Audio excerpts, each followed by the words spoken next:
Hello everyone, this is Enzo and welcome to another edition of the podcast.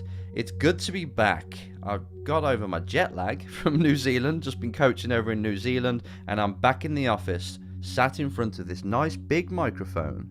I pressed the red button for record and I'm talking to you. I'm talking to you with any single piece of advice I can to help you get what you want out of life. Sounds good, eh? This is what I live for. Today, what I want to speak about is basically your perception of reality. Now, as you know, this is called Matrix. And as you know, the film called Matrix, which I hope you've watched, because it will make sense if you have.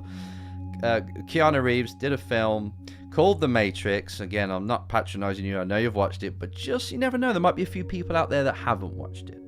But basically, The Matrix is a computerized simulation that most of the entire human race live within. Now, this simulation has set rules of their limitations, set rules of basically the reality they live in, and then they live within these rules. Just go through life not asking any questions about it, which is pretty much, in my opinion, is what we do as individuals. We're born into this world with pretty much no rules. We've got a few DNA things on the inside that tell us what things are, but as we grow, we take on the rules, and you've heard this 1,000 times already. We've taken on the rules of our parents. We've taken on the rules of our friends. We've taken on the rules of what we've seen on TV, what experience tells us. And this brain that's locked in a dark chamber called the skull is trying to make sense of everything. It's using its five senses, by the way, to take in electrical signals, to take in information, and then it does its best to make sense of it. And then along the way, obviously, like I just said, we take in all the rules of other people, the lessons, and then we come up with our own version of what we think reality is. I call that your own individual matrix, the world that you live in. You set the rules. You have a certain outlook on life. That is your matrix. And what I want to speak to you about today is how you set that up. What kind of rules have you got to create this matrix that you live in? Because one thing I've noticed, working with top achievers and not very good achievers, the whole spectrum, I can see the main thing, if I was just to sum it all up, is the difference between someone who really gets the most out of themselves, someone who achieves what they're after, someone who has got the relationships that they want, compared to the people that haven't, compared to the people that are struggling on a consistent basis. The only thing I can see, or the main thing, sorry, there's plenty of things that separate them, but the main thing is their perception of life. Again, the rules that they live by, their belief system, how they see things.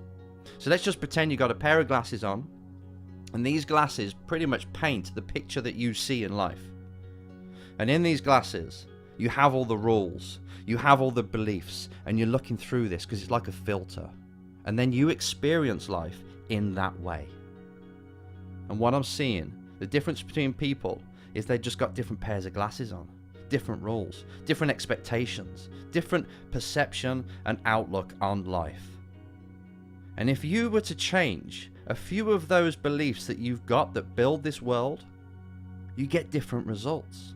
You feel different. You have a different kind of mental health, good or bad. I want you to start to change things. If you're not getting the results you want, if things are not happening for you, if you're seeing the world in a certain way, if it's getting you angry, if you're getting certain emotions come in from the outside world, just because of what's happening on the outside world, if you're getting certain emotions from that and they're not helping you, then it's time you changed how you look at things. It's time you changed your matrix. Now, if you can just just think this now, on relationships. If somebody thinks, I'm going into a relationship for someone else to make me feel loved. I'm going in there to get love. I'm going in there to escape the crap that I've just come from.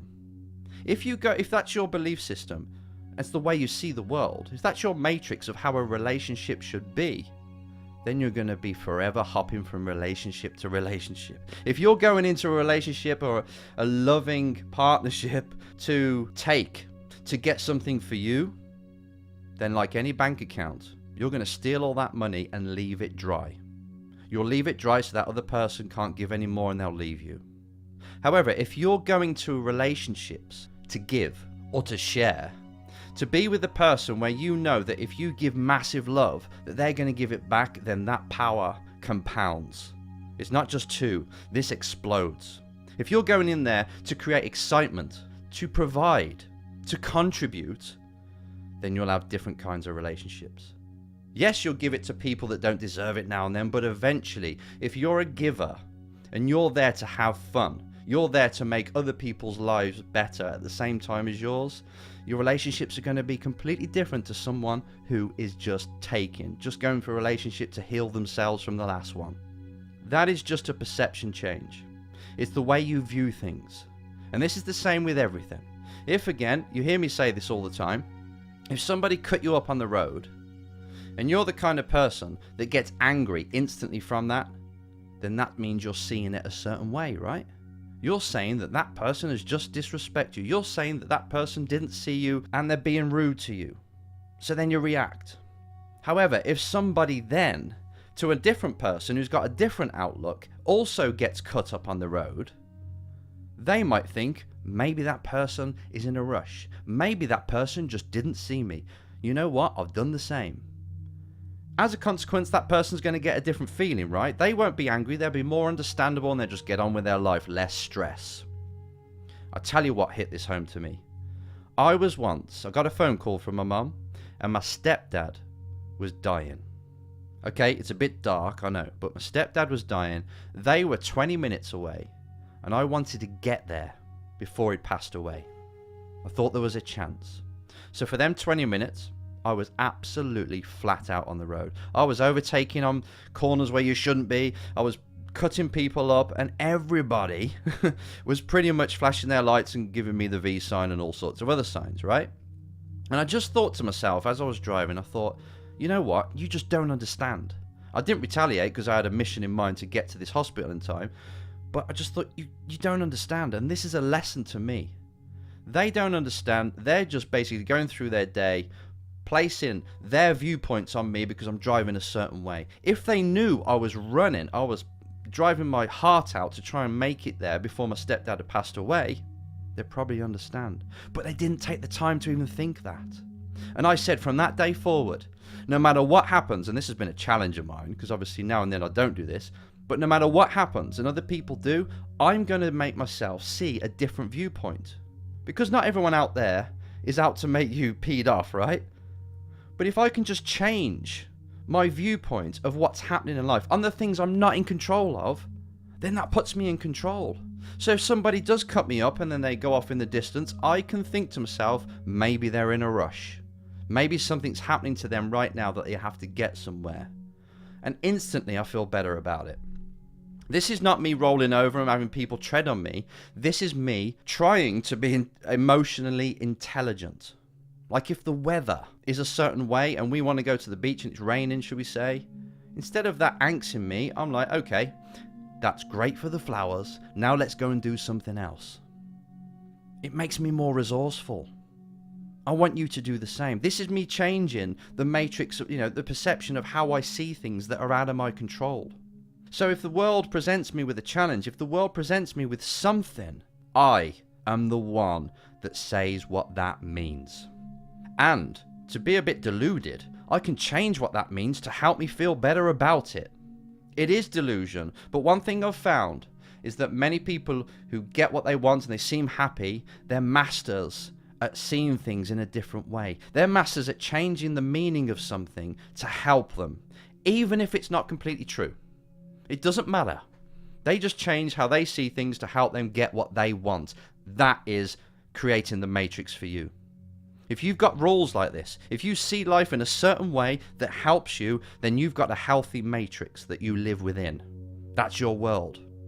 However, if you're a stressed, depressed, or person who lives in a dark, emotional state all the time, then I bet you've got some kind of victim mentality. And I've been there. I've had things happen to me and I've lived in that sort of mentality for a long time, but I remember how I used to translate things in life.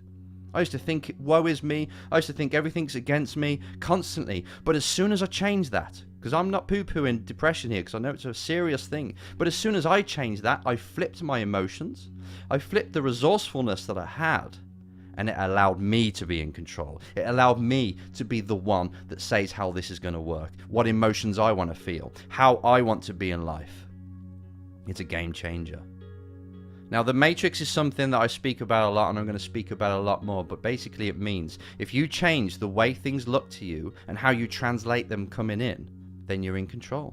You will create the life you want, and you'll have the emotions you want. This is a topic, again, that I'm passionate about. If you have any questions, just get in touch if you want to know more about this kind of thing, because I'll just talk to you happily about it. But just know that you're the one that's in control. No matter what curveball, no matter what disaster life throws at you, you always have the chance to react in a way that serves you. Yeah, feel bad about it for a little bit. Obviously, you need some downtime, need to go right down to in order to start to climb back up. That's natural. This kind of instant reaction you have is natural. But if you live there, if you live in depression, if you live in a reaction that's dark and not taking you where you want to go, just know that you can change this. All you've got to do is take a step back, view it in a way that is helpful for you. What else could this mean? How can this disaster actually help me? How can it make me grow? How can it make me avoid this in the future? And how can it make me help others avoid the same? All of a sudden, you're starting to ask questions that help you feel better and make you more resourceful. Questions are power. Questions are a way of you asking something that's different to what other people are asking, and allow the brain to come up with a more resourceful answer, a better answer, an answer that's going to help you get back on your feet and go through life and get what you want out of it. Create the matrix you want. Create the matrix that's helping you. Remember, the matrix just means the outlook you've got in the world, the rules that you set up, and it is a game changer.